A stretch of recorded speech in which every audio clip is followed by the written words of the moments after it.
So hello everyone, welcome to Sankhya academy. और ये जो न्यूज़ हम शेयर कर रहे हैं आप लोगों के साथ, इसमें पूरी की पूरी इन्फॉर्मेशन प्रोवाइड हम करवाएंगे। जो पाकिस्तान में अभी ट्रेन हाईजैक हुआ है, जिसमें काफ़ी ज़्यादा लोगों को हॉस्टेजेस बना लिया है। ठीक है, किसने बनाया है हॉस्टेज? Bloch liberation army. किसने बनाया hostage? Bloch liberation army.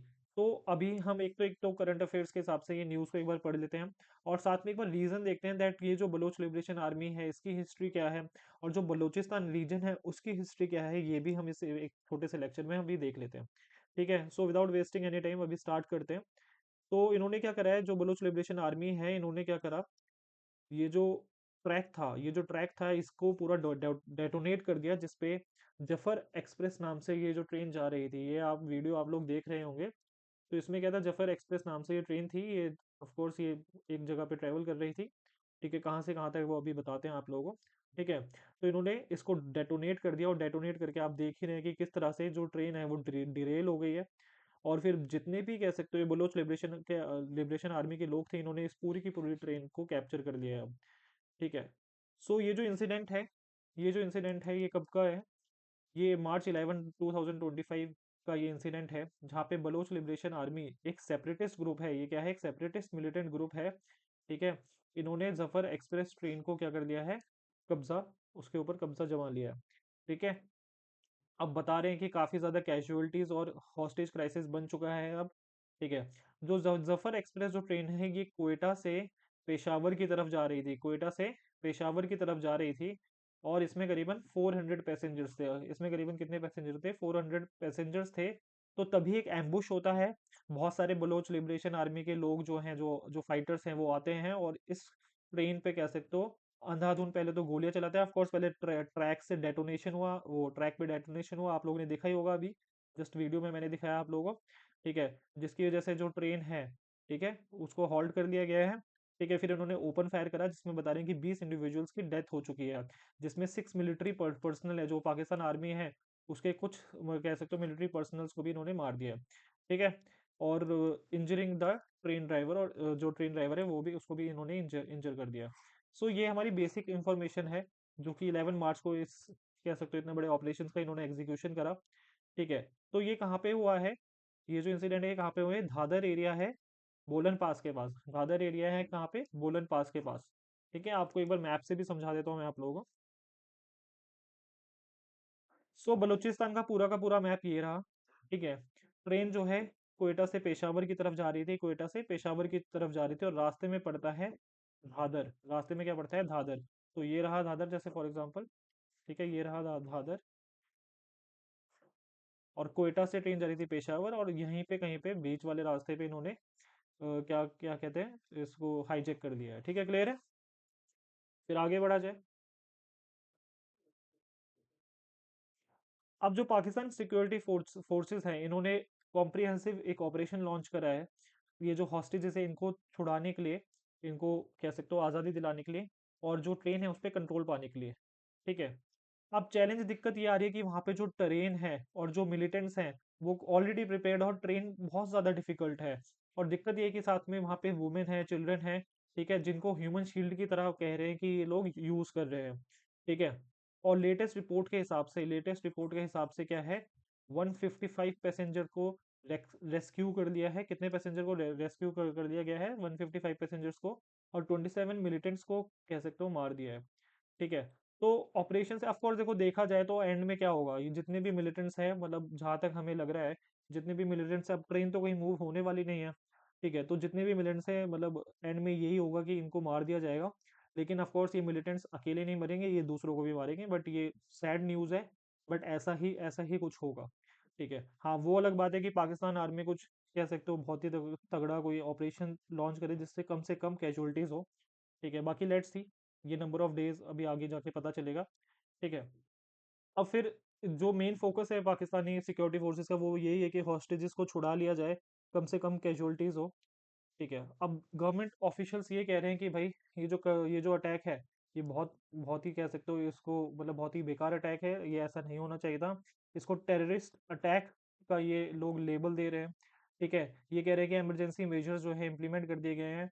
Hospitals जो है उस रीजन में उनको हाई अलर्ट पे डाल दिया गया है, जो कैजुअलिटीज उनको ट्रीट करने के लिए। ठीक है। जो ईरानियन एम्बेसी है उसने भी कंडेम करा है ये वायलेंस अगेंस्ट इनोसेंट पैसेंजर्स, और वो कह रहे हैं कि भाई ये क्राइम अगेंस्ट ह्यूमैनिटी है। ठीक है। और ये जो इंसिडेंट है ये अंडरस्कोर करता है कि मतलब क्या ये इंसिडेंट मतलब एक नया नया इंसिडेंट है, क्या ऐसा ही मतलब कुछ मतलब रिसेंटली ऐसा कुछ हुआ है जिसकी वजह से ये जो जो बलोच लिबरेशन आर्मी इतना बड़ा इन्होंने अटैक कर दिया। तो एक्चुअली ऐसा नहीं है। बलूचिस्तान जो रीजन है वहाँ पे ऑलरेडी इंस्टेबिलिटी चल रही थी, वहाँ पे क्या थे, ऑलरेडी इंस्टेबिलिटी चल रही थी।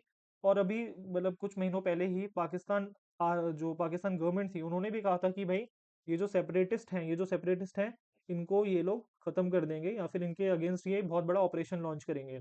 तो ये भी एक बहुत बड़ा रीजन था, ऑलरेडी इंस्टेबिलिटी थी। ठीक है। वहाँ के जो लोग हैं, वहाँ के जो कुछ एजेंसीज हैं जैसे बीएलए हो गया, जो बलोच लिबरेशन आर्मी है, ये लोग ऑलरेडी कह सकते हो आज़ादी की डिमांड कर रहे थे, इनको सेपरेट होना है पाकिस्तान से। ठीक है। अब रीजन क्या है सेपरेशन होने के, मतलब ये क्यों डिमांड ऐसा कर रहे हैं वो आगे देखते हैं। ठीक है। सो बलोच लिबरेशन आर्मी जो है उसने एक प्रेस रिलीज करा है। ठीक है। उसमें इन्होंने एक डॉक्यूमेंट दिखाया है जिसमें इन्होंने कहा है कि इन्होंने 182 हॉस्टेजेस कह सकते हो बना लिए हैं। ठीक है। और इन्होंने 11 मिलिट्री पर्सनल को किल कर दिया है। ठीक है। और जफर एक्सप्रेस पे इन्होंने ऑलरेडी इन्फॉर्मेशन प्रोवाइड करवा दी है कि जफर एक्सप्रेस पे इन्होंने मतलब सीज कर लिया जफर एक्सप्रेस को, और 182 हॉस्टेजेस बना लिए हैं। 11 मिलिट्री पर्सनल इन्होंने मार दिए हैं, एक ड्रोन को भी शॉट कर दिया है। ठीक है। और जो बीएलए फाइटर्स है वो कंट्रोल में है जफर एक्सप्रेस के। ठीक है। तो बीएलए ने क्लैरिफाई करा है कि इनके पास जो होस्टेजेस में लोग हैं उसमें कौन कौन है, पाकिस्तान आर्मी के लोग हैं। ठीक है। आईएसआई के लोग हैं, जो एंटी टेररिज्म फोर्स है पाकिस्तान की उसके भी कुछ पर्सनल है जो कि एक्टिव पर्सनल है, यानी ऑन ड्यूटी पर्सनल्स को इन्होंने हॉस्टेज बना लिया है। ठीक है। अब इन्होंने कहा है कि जो सिविलियन पैसेंजर्स है जैसे वुमेन हो गए, चिल्ड्रन हो गए, एल्डरली हो गए, इनको इन्होंने क्या कर दिया है, रिलीज कर दिया है। और कुछ जैसे बलूच सिटीजन्स थे उनको सेफली रिलीज कर दिया है और उनको सिक्योरिटी वाले रूट से कह सकते हो उस ट्रेन से निकाल दिया है इन लोगों ने। तो ये इन्होंने ऑलरेडी इन्फॉर्मेशन प्रोवाइड करी है। अब ये कितनी सच है कितनी झूठ, ये बात की बात है, ये तो एजेंसीज ही बताएंगी, गवर्नमेंट एजेंसीज। ठीक है। और इन्होंने कहा है जो बीएलए के इन्होंने जो बीएलए के जो ऑफिशियल्स इन्होंने चेतावनी ये दी है कि ठीक है, अगर मिलिट्री इंटरवेंशन होता है तो जितने भी होस्टेजेस हैं उनको एग्जीक्यूट कर दिया जाएगा। ठीक है। और ये जो ऑपरेशन है, बीएलए की एक विंग है, बीएलए की एक विंग है जिसका नाम है मजीद ब्रिगेड। क्या नाम है? मजीद ब्रिगेड। ठीक है, सबको समझ आ रहा है? और फतेह स्क्वाड और जिराब यूनिट इन सब ने मिलके ये ऑपरेशन बीएलए का ये ऑपरेशन लॉन्च करा है। ठीक है। जिसकी वजह से इतने बड़ा कह सकते हो एक हॉस्टेज सिचुएशन क्रिएट हो गई है। आई होप सबको समझ आ रहा होगा। ये मजीद ब्रिगेड जो है ये क्या है, फिदाइन यूनिट है बीएलए की, फिदाइन यूनिट है बीएलए की, फिदाइन, आई होप सबको पता होगा। सो बलूचिस्तान की बात करी जाए तो एंशियंट ओरिजिन था इनका, एंशियंट ओरिजिन कहा जाता है कि ये कैस्पियन रीजन से आए थे या फिर सेंट्रल एशिया जो रीजन है वहां से इनका माइग्रेशन हुआ था। प्रेजेंट डे बलूचिस्तान ईरान और अफगानिस्तान में आके सेटल हुए थे। ठीक है। अराउंड 10 से 12 सेंचुरीज तक। सबको समझ रहे हैं? फिर बात करी जाए बलूचिस्तान जो है हिस्टोरिकल इन्फ्लुएंस बलूचिस्तान का सबसे पहले होता है अकेमेनिद अंपायर, जो कि मैंने आपको एंशियंट इंडियन सीरीज में पढ़ाया था। अकेमेनिद अंपायर में इनका सबसे पहले इन्फ्लुएंस होता है। फिर बात करी जाए अलेक्जेंडर द ग्रेट, जो अपना ग्रीक रूल स्टेब्लिश करता है नॉर्थ वेस्ट इंडिया में, उसका भी इन्फ्लुएंस देखा जाता है इस पे। ठीक है। और बाद में जब इस्लाम का जन्म होता है तो उसका भी जो इस्लामिक कैलिफेट्स है, ठीक है, उसका भी इन्फ्लुएंस बलूचिस्तान रीजन पे देखा जाता है। ठीक है। सो ये हो गया इसका एंशियंट ओरिजिन। फिर medieval and early modern era की अगर बात करी जाए, ठीक है, तो जो बलोच हैं वो इस्टेब्लिश करते हैं अपना ओन ट्राइबल रूल। ठीक है। और जितना हो सके उतना एक्सटर्नल इन्फ्लुएंसेस को रोकने की कोशिश करते हैं। लेकिन विद टाइम जैसे दिल्ली सल्तनत के अंडर भी ये लोग आए, मुगल्स के अंडर भी ये लोग आए, और सफाविद्स के अंडर भी ये लोग आते हैं। ठीक है। ये डिफरेंट डिफरेंट डायनेस्टीज थी जिन्होंने ये जो इंडियन सब कॉन्टिनेंट है इस पे रूल करा था। ठीक है। इंडियन सब कॉन्टिनेंट पे रूल करा था। सफाविद स्पेसिफिकली इंडियन सब कॉन्टिनेंट पे नहीं, नॉर्थ वेस्ट पार्ट में ही इन्होंने रूल करा था सफाविद्स ने। ठीक है। लेकिन जो दिल्ली सल्तनत और मुगल्स है, इन्होंने इनके अंडर भी ये जो बलोच वाला रीजन है ये इनके अंपायर में लाया करता था। ठीक है। फिर बात करी जाए, आई होप सबको दिख रहा होगा ये। तो 17th सेंचुरी में, ठीक है, कलत खानेत इमर्ज होता है, कलत खानेत, कलत ऑफ खानेत इमर्ज होता है। ठीक है। ये एक पावरफुल बलोच स्टेट बन के निकलता है अहमद जाई डायनेस्टी में। ठीक है। कलत खानेत, तो ये एक तरह से एक ये क्या है, ये एक तरह का स्टेट है जो कि किस डायनेस्टी के अंडर होता है, अहमदजाई डायनेस्टी के अंडर होता है। ठीक है। और ये जो कलत खानित रीजन है ये सेमी इंडिपेंडेंस रहता है। ठीक है, सेमी इंडिपेंडेंस रखता है अपने आप को। ठीक है। इवन जैसे जब ये सुप्रीम मतलब जो रीजन था, सुप्रीमेसी ऑफ लार्जर एम्पायर जैसे मुगल और पर्शियंस के अंडर भी होने के बाद ये सेमी इंडिपेंडेंस रखता है। तो एक्चुअली क्या है, यहाँ के जो लोग होते हैं ये काफी ज्यादा कह सकते हो वॉर लाइक ट्राइब्स थी। ये कैसी थी, वॉर लाइक ट्राइब्स थी यहाँ पे। ठीक है। और इनको कह सकते हो इंडिपेंडेंस शुरू से ही चाहिए था, इनको इंडिपेंडेंस शुरू से ही चाहिए था। ये मतलब मतलब या तो सेमी इंडिपेंडेंट रहे हिस्ट्री में या इंडिपेंडेंट रहे। ठीक है। अगर किसी के अंडर भी रहे तो कह सकते हो ये फुल्ली डिपेंडेंट नहीं थे, ये सेमी इंडिपेंडेंट में रहे। ठीक है, इंडिपेंडेंट रहे। तो आगे बढ़ा जाए। फिर ब्रिटिशर्स आते हैं 19th और 20th सेंचुरी में। ठीक है। सो ब्रिटिशर्स जो है कॉलोनाइज करते हैं बलूचिस्तान को 19th सेंचुरी में। ठीक है। और ये इसलिए करते हैं क्योंकि एक तो इन्हें प्रोटेक्शन चाहिए थी कि रशिया अगर इस तरफ से आता है, वेस्टर्न रीजन से अगर रशिया आता है, तो जो ये वाला रीजन है एटलीस्ट ये प्रोटेक्शन प्रोवाइड करे, जो उनका मेन जहाँ पे रूल चल रहा था। सबको समझ आ रहे हैं। So to protect India from Russian expansion, एक तो उसकी वजह से इन्होंने कॉलोनाइज करा, एक तो ये रीजन हो गया। और साथ में कुछ इंपॉर्टेंट ट्रेड रूट्स भी थे, इंपॉर्टेंट ट्रेड रूट्स भी थे। ठीक है, बलूचिस्तान रीजन में। ठीक है, जिसकी वजह से ब्रिटिशर्स ने कॉलोनाइज करा बलूचिस्तान को। ठीक है। फिर आगे जाके ट्रीटी होती है। ठीक है, ट्रीटी 1876 में खान ऑफ कलत की। ठीक है, खान ऑफ कलत के साथ एक ट्रीटी बनती है। ठीक है, जिसमें जो खान ऑफ कलत है उसको ब्रिटिश प्रोटेक्टोरेट मिल जाता है, यानी ब्रिटिश प्रोटेक्शन मिल जाती है एक तरह से। और जो ब्रिटिशर्स हैं वो अपना रूल स्थापित कर देते हैं, अपना रूल इस्टेब्लिश कर देते हैं कहाँ पे, बलूचिस्तान रीजन में। तो सबको समझ आ रहा है। लेकिन जो कुछ बलोच लीडर्स थे वो स्टिल ऑटोनॉमी डिमांड करते हैं, जो कि उन्हें ऑफ कोर्स नहीं मिलती है आगे जाकर भी। ठीक है। सो ये हो गया। तो ऑटोनॉमी की देख रहे हो कब से डिमांड चल रही है। तो आपको मिडिवल एरा के बारे में बताया कि वहां पे भी ये सही है, तो सेमी इंडिपेंडेंट थे, ऑटोनॉमी डिमांड करते थे। फिर जब ब्रिटिशर्स रूल करने आए मॉडर्न पीरियड में, तब भी इन्होंने ऑटोनॉमी ही डिमांड करी। फिर एनेक्सेशन बाय पाकिस्तान होता है 1948 में। तो जो कलत था, जो ये जो खान ऑफ कलत वाला एरिया था, ठीक है, तो ये खान ऑफ कलत थे। इनका नाम था अहमद यार खान। इनका क्या नाम था, अहमद यार खान इनका नाम था। तो ये उस टाइम जो है ब्रिटिशर्स जो है आजादी से पहले ब्रिटिशर्स जो है इनको खान ऑफ कलत बना देते हैं। अहमद यार खान को क्या बना देते हैं, खान ऑफ कलत। यानी एक तरह से कह सकते हो हेड बना देते हैं इस बलोच बलोच वाले रीजन का। और बलोचिस्तान को इन्होंने किस वाले पार्ट में डाला डाला हुआ था, बलोचिस्तान एजेंसी के नाम से ब्रिटिशर्स ने एक पूरा का पूरा रीजन बना रखा था। सबको समझ आ रहा है। तो बलोचिस्तान एजेंसी के नाम से इन्होंने ब्रिटिशर्स ने एक रीजन बना रखा था, जिसको कौन हेड कर रहे थे, अहमद यार खान। ठीक है। तो अहमद यार खान जो है स्टार्टिंग में, ठीक है, जब आज़ादी की बात होती है तो स्टार्टिंग में ये लोग क्या करते हैं, सॉरी, ये जो अहमद यार खान है ये इंडिपेंडेंस घोषित कर देते कि भाई हम लोग इंडिपेंडेंट हैं, ना ही हम इंडिया से जुड़ रहे हैं ना ही हम पाकिस्तान से जुड़ रहे हैं। ठीक है। लेकिन बाद में कुछ नेगोशिएशंस के बाद ये जो है पाकिस्तान को एक्सीड कर देते हैं। ये जिन्ना जी बैठे हुए हैं, मोहम्मद अली जिन्ना।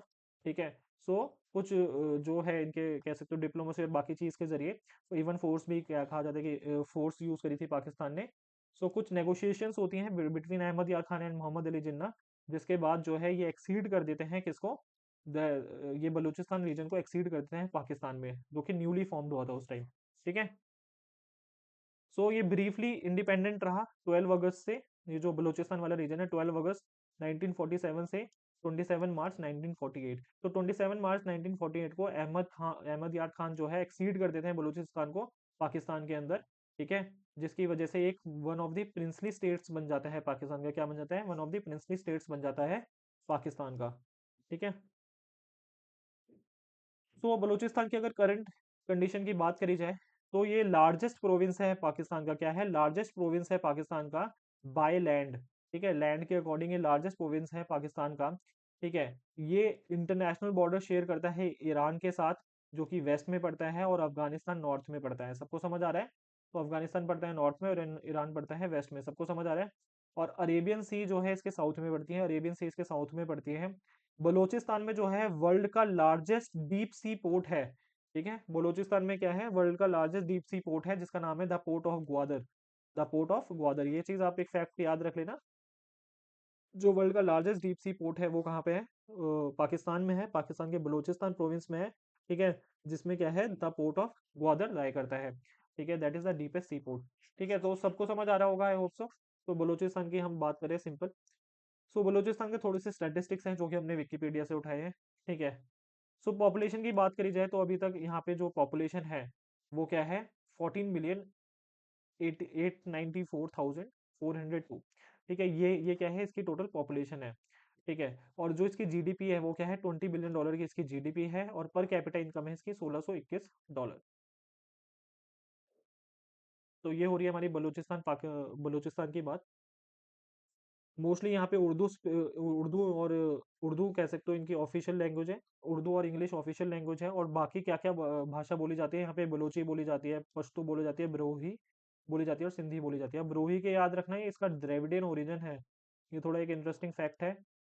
एक सेकंड के, इसका क्या है, जो ब्रूही लैंग्वेज है उसका क्या है, द्रविडियन ओरिजिन है। नेट पे आप सर्च करिएगा इसके बारे में। ठीक है। एग्जाम में नहीं आएगा, बट काफी इंटरेस्टिंग फैक्ट है कि नॉर्थ वेस्ट इंडिया में द्रविडियन लैंग्वेज कह सकते हो एग्जिस्ट करती है। सो बलोच इंसर्जेंसीज जो कह सकते हो पास्ट में भी बहुत सारी ऐसी इंसर्जेंसीज हुई हैं। ठीक है, लेट्स सी। तो 1948 में जो अहमद यार खान जो थे, जब वो एक्सीड कर देते हैं बलूचिस्तान को पाकिस्तान में, तो जो उनके भाई थे 1948 में एक रेबिलियन छेड़ देते हैं। वो बिल्कुल भी खुश नहीं थे। इनका नाम था प्रिंस अब्दुल करीम। ये किसके भाई थे, ये किसके भाई थे, अहमद यार खान के भाई थे, जिन्होंने एक्सीड कर दिया था बलूचिस्तान को पाकिस्तान में। तो जो अब प्रिंस अब्दुल करीम थे, इन्होंने 1948 में रेबिलियन छेड़ दिया था। ठीक है, क्योंकि कलत ऑफ जो कलत का था, जो कलत वाला रीजन था, उसको एनेक्स कर दिया था किसने, पाकिस्तान ने। ठीक है, तो इसके खिलाफ इन्होंने जंग छेड़ दी, बट ये ज़्यादा टाइम चली नहीं, इन्होंने सरेंडर कर दिया पाकिस्तान को। इन्होंने सरेंडर करा, प्रिंस अब्दुल करीम ने सरेंडर कर दिया पाकिस्तान को 1950s में। ठीक है, सबको समझ आ रहा है। फिर 1958 से 59 तक अपराइजिंग रहती है, और ये अपराइजिंग नवाब नौराज खान लेड करते हैं, जिसको मिलिट्री बहुत बुरी तरह से क्रश कर देती है। फिर 1962 से 69 में रिवोल्ट होता है, बलोच गरिला वॉरफेयर्स कहते हैं जो बलोच गरिला फाइटर्स जो थे, ये रेजिस्ट करते हैं पाकिस्तान आर्मी को, लेकिन ये भी सक्सेसफुल नहीं होते। ऑफ कोर्स एक बहुत बड़ी आर्मी है पाकिस्तान आर्मी को, आप कितना भी वीक कह लो या कुछ भी कह लो, बट काफ़ी ज़्यादा कह सकते हो स्ट्रॉन्ग आर्मी है, अगर स्टैटिस्टिक्स के हिसाब से देखा जाए। ठीक है, फिर 1973 और 77 इंसर्जेंसी की बात करी जाए, तो इसमें क्या है, लार्जेस्ट रेबिलियन था ये, और इसको सपोर्ट करा था इराक ने। ठीक है, लेकिन जो पाकिस्तान है ईरानियन हेल्प से इसको भी क्रश कर देता है। फिर 2004 में, ठीक है, जो करंट इंसर्जेंसी है, जो करंट डिमांड्स हैं, वो 2004 से चली आ रही हैं। यहाँ पे कौन लीड कर रहा है, यहाँ पे बलोच लिबरेशन आर्मी है, जिसने अभी इस ट्रेन पे हमला करा है। ठीक है, वो यहाँ पे कह सकते हो इसका जन्म होता है। ठीक है, और बलोच रिपब्लिकन आर्मी जो है वो भी 2004 से डिमांड कर रही है। ठीक है, और उसकी उनकी भी सिंपल डिमांड है कि हमें सेपरेट करना है रीजन को। ठीक है, क्योंकि या फिर हमें ऑटोनॉमी चाहिए। ठीक है, जो गवर्नेंस है उसमें ऑटोनॉमी चाहिए, क्योंकि जो बलूचिस्तान वाला रीजन है यहाँ पे जो है काफ़ी ज़्यादा मिनरल्स बताए जाते हैं कि काफ़ी ज़्यादा मिनरल्स के सोर्सेज है। और जो जो पाकिस्तान गवर्नमेंट है वो काफ़ी ज़्यादा मिनरल्स को एक्सप्लोर करती है, लेकिन जो लोकल लोग हैं उनको कोई बेनिफिट एज सच नहीं मिला। ये इन लोगों को लगता है ऐसा। तो इनकी यही डिमांड है, या तो हमें ऑटोनॉमी दी जाए, या फिर हम बिल्कुल पूरा सेपरेशन की तरफ बढ़ेंगे। ठीक है। सो बलोच रिपब्लिकन आर्मी जो है 2004 से प्रेजेंट तक, अब इनकी यही डिमांड है। ठीक है, और ये जो डिमांड थी इनकी इंटेंसिफाई हुई थी आफ्टर द किलिंग ऑफ नवाब अकबर बुख्ती की किलिंग होती है 2006 में। ये एक बलोच लीडर थे। नवाब अकबर बुख्ती क्या थे, ये इनकी इमेज मैंने अटैच करी हुई है यहाँ पे। ठीक है, बलोच लीडर थे। ठीक है, पॉलिटिशियन थे, जो कि बलोच की जो ऑटोनॉमी है, या फिर बलोचिस्तान जो रीजन की जो डिमांड्स है, उसको ये लोग ये हायर स्टेज पे लेकर जाते थे। तो इनकी किलिंग हो जाती है। ठीक है, 2006 में, जिसकी वजह से जो बीएलए है और बीआरए है, ये और भी ज़्यादा इनकी जो डिमांड्स है वो इंटेंसिफाई हो जाती हैं। ठीक है, सबको समझ आ रहा है, आई होप सबको समझ आया हो। ये छोटा सा लेक्चर यहीं पे अब खत्म करते हैं। अगर हो सके तो हमारा ये जो चैनल है इसको सब्सक्राइब करिएगा। हमारी पूरी एंशिएंट इंडियन सीरीज जो है वो अभी खत्म होने वाली है, आप लोग जाकर चेक कर सकते हैं हमारे चैनल पे। पूरी की पूरी प्लेलिस्ट है एंशिएंट इंडिया की। हो सके तो हमारे जो लेक्चर्स हैं इसको 1.25x या 1.5x पर देखिएगा। बहुत जल्दी आपका ये लेक्चर्स खत्म हो जाएंगे, और साथ में आपको जो क्लैरिटी है वो सेम ही मिलेगी, तो आपको टाइम भी बचेगा। ठीक है, सो मिलते हैं नेक्स्ट लेक्चर में। Till then bye bye and take care.